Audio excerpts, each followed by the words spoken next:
Hey, what's up, everybody? BDL44 coming at you with another video. All right, so the score was 128 to 121. The Lakers lose at home to the Golden State Warriors, and now we're tied at ninth with the Warriors.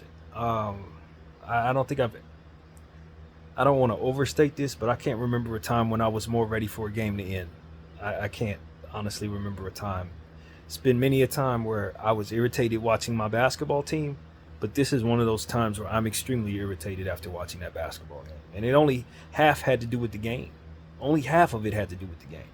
Most of it had to do with ABC and their telecast, and then the other half had to do with the final minute and a half of the basketball game, where we had three reviews followed by a malfunctioning of the shot clock in succession. We've been sitting here waiting for basketball to return for about probably real time 25 to 30 minutes of just sitting with the clock just continuing to malfunction about 5 times after 3 straight reviews of plays. The first one, ABC, always about Curry, directly called out themselves. LeBron James has stepped on the line when he shot a 3 and made it, which would have cut the game to 4.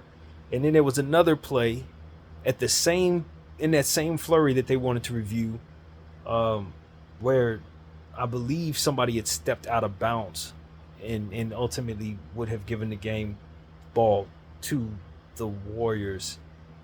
Or the I don't actually remember. It was so long ago. But the point is, they wanted to review 2 things at once. So they put the 3 points back on the board for the Warriors, or took them off the board for us, rather, giving them a 7-point lead, and then proceeded to give them the ball. And in the very next play, like immediately as they check in the ball, there was a situation where the ball was falling out of bounds. Draymond Green stepped on the line and threw the ball off of Austin Reeves and hit. They had to review that to make sure that the ball went back to us. So that was 3 straight reviews that took probably about 15 minutes in and of itself.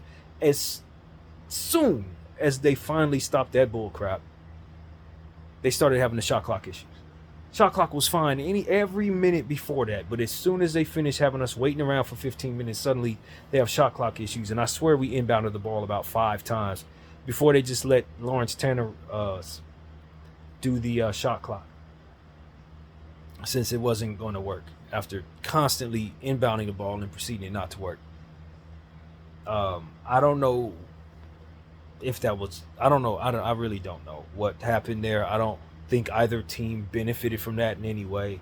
I just thought it hurt both teams. Both teams were frustrated with it, and it was irritating as hell to watch.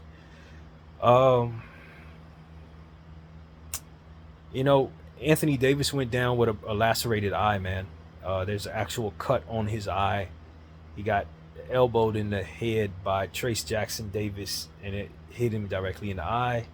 And when he left the game, we just couldn't guard the paint anymore. I mean, by design, you just don't have anybody who can guard in the paint. So they just kept driving at the rim, Curry at the rim, layup. Trace Jackson Davis, layup. Jonathan Kuminga was hot all night. They just, we double Curry. Curry passed the ball to Draymond. Draymond would lob the ball to the open man. I mean, it just kept happening over and over again. Braun walked in there with 40 points. Felt great about his performance. D'Angelo Russell had a good shooting first half, but the second half not so much, but did walk away with 13 assists on top of whatever his point total was. I do not remember. Austin had a bad shooting night. He only had 11 points. Definitely needed more from him. Rui Hachimura was hot in the first half, but we didn't give him the ball in the second half per usual. He's the new AD in that regard.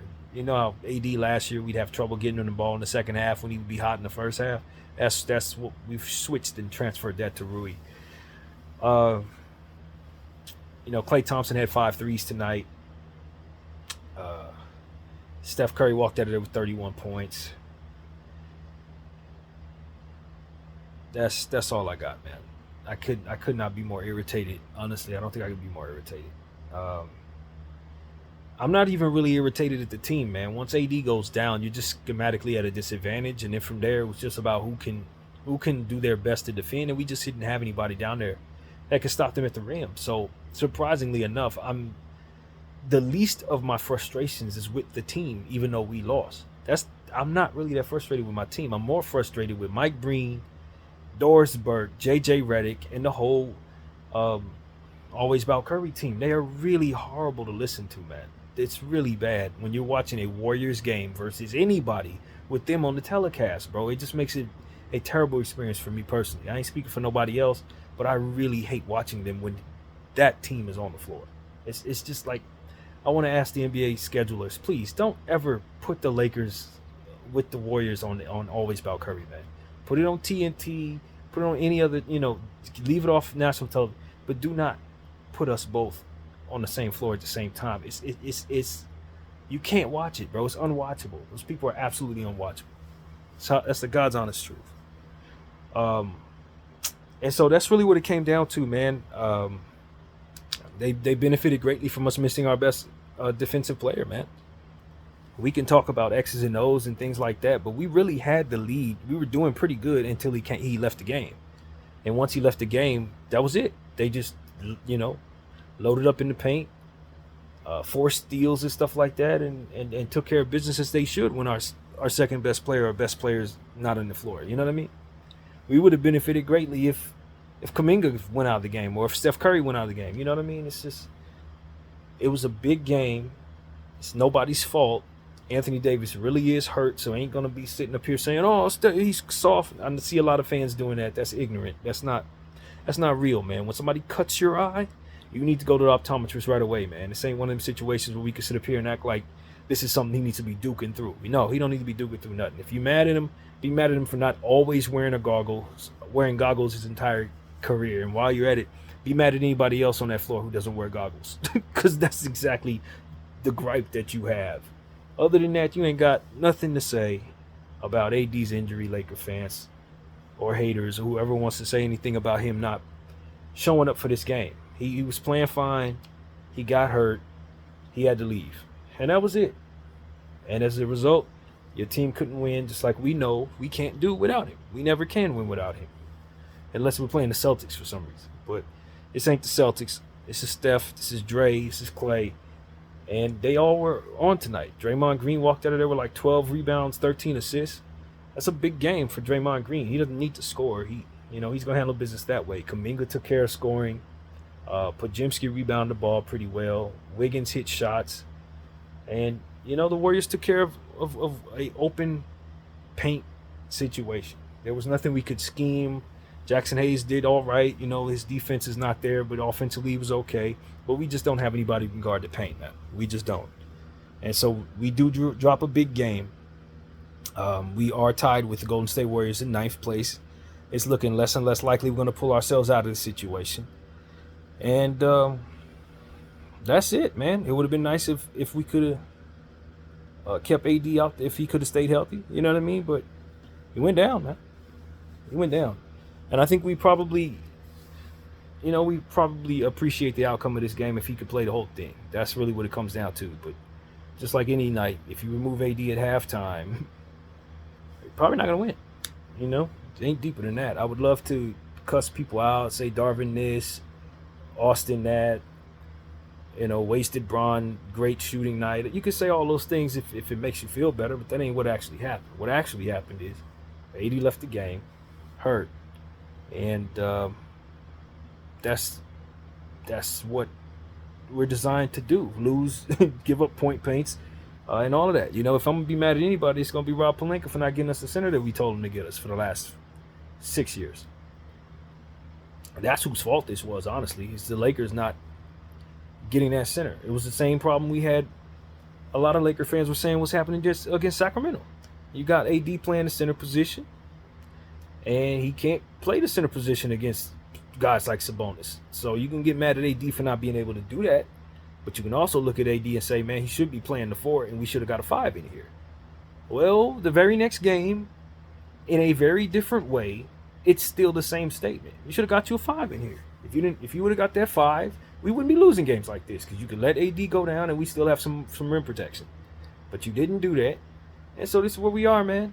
This one's on Rob. It's on Rob Pelinka, man. We've been telling this man for years AD's a 4. Been telling this man for years to get a center. And he just refuses. And He can find unathletic point guards to lay the ball up all damn night, but he can't find us a freaking center. And so in the biggest game, that is what hurts you. And so yet again, we lose another game to a Northern California team that we just absolutely can't lose to in a time where we absolutely don't need to be losing. And the answer to the question is why is because you didn't have that center. That is exactly why. So that's it, man. Game ball goes to who, man? I'll give it to Klay Thompson just for being on fire tonight. Everybody loves to jump on Klay for being washed and all this and that, but he didn't look too damn washed tonight. So I guess I have to give him the game ball, although LeBron James' 40 points was, very spectacular. I thought he was great tonight. From start to finish, Bron was on point. He was trying his best. If the three ball, if he wouldn't have stepped on the line, I think it's probably a different game. But because he stepped on the line, which was a fair call, we weren't never really close enough to get back into the game with 1 minute and 57 seconds or whatever it was to go. And then all of that stuff happening after that, that just shut the game down. It completely shut the game down. It shut the game down. Whatever little momentum we had to try to get us back in the game, with all the stoppage and all the slowdowns and the reviews, it just made it so that we couldn't. We couldn't. And the shot clock was impossible. It was just a very impossible situation after that. So that's it, man. That's it. I'm not angry at the team per se, but I'm furious just the same. That was a hard couple of hours to watch basketball, and I wish I had them back.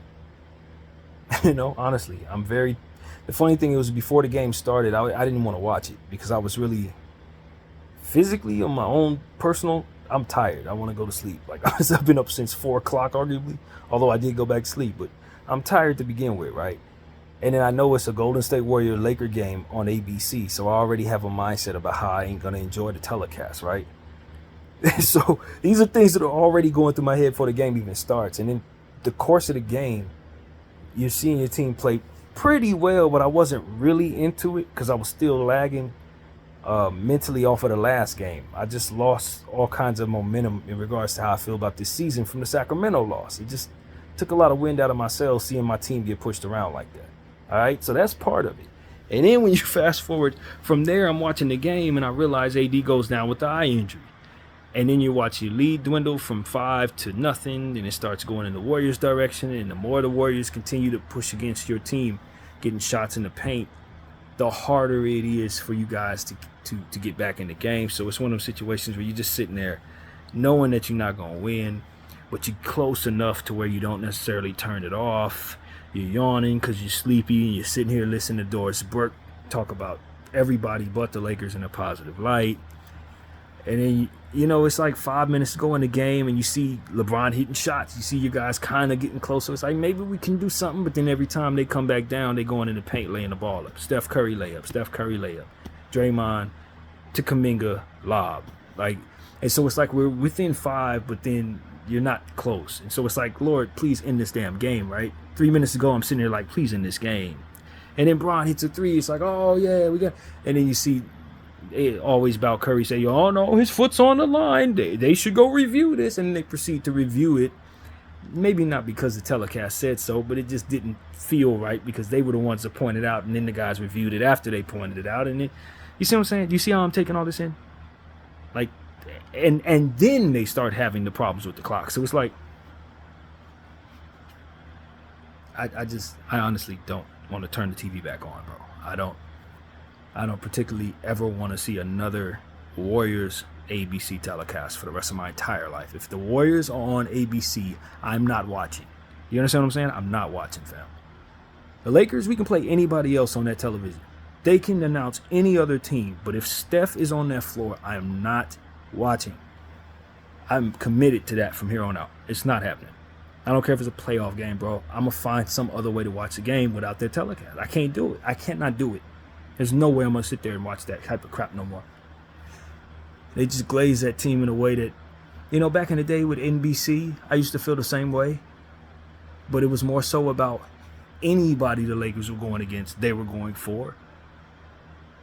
But with this particular era we're in, it's more so about whoever the Warriors are going against is the bad guy, and they want to see that team lose so that Steph Curry and the Warriors can be propped up.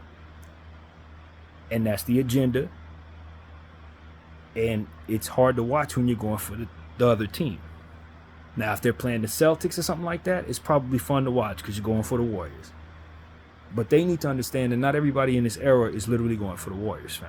They're not. We're just not. So that's the problem. It's just always about Curry, and I'm not a Curry hater. I actually like Steph Curry.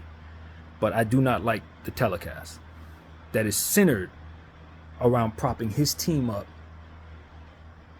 in any way. I don't like it. In fact, I loathe it a lot. So that was my experience of watching this game tonight, man. I hated every second of it. I really did. I hated every single second of it.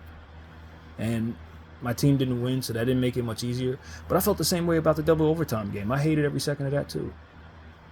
I just don't like watching them talk about the Warriors against us. I don't. So that's what I want to say, man. Hopefully that's about as much commentary as I can really get this game, man. I thought our team fought hard. I thought, individual performances are just not important to me when AD goes down. It just leaves you at such a schematic disadvantage on a night where the team is hunting the paint. And, I just wonder how other people feel about this game. With all this stoppage, it's a lot of conspiracies that can go around about why that happened. I got them all in my head, but I don't really know. Like I said, I don't really think either team benefited from that. And if you're going to jump into the conspiracy theory, you can say that the Staples Center was trying to ice the Warriors. I mean, that's what makes the most sense since we were in our building. So, it just, at the end of the day, they just had a very interesting process. And I mean, I got one theory in my head that the Staples Center was trying to sabotage ABC's telecast, to be honest with you. It's a lot of theories about why the clock malfunctioned at the time that it did, why they had 3 straight reviews, which was just part of the game, but they did take a very long time. It was beyond grueling and bizarre. And it took both teams out of the flow of the game. And with us being down, it made it much harder for us Laker fans to watch. So I could argue that was the worst telecast I've ever seen, bro. I could really argue that. That might have been the worst telecast I've ever seen. I've seen some bad ones. But that was just, I just did not want to watch that, However you equate it, I just didn't want to watch it. But I got through it. So did you guys, man. Hopefully, you guys had a much better experience than I did. Hopefully my frustration doesn't bleed through to make this bad. But, I mean, I try to give y'all the real, man. Nobody pays me anything. I just give y'all the experience. That's what it was tonight. A lot of nights we enjoyed the game a lot. There's been a lot of nights this year where we've had a lot of fun, or we've had more to break down from an X's and O's standpoint. But this game really didn't have that for you. You know what I mean? You were winning until AD went down. When AD went down, the disadvantage of you not having a player in the paint left you without an opportunity to compete.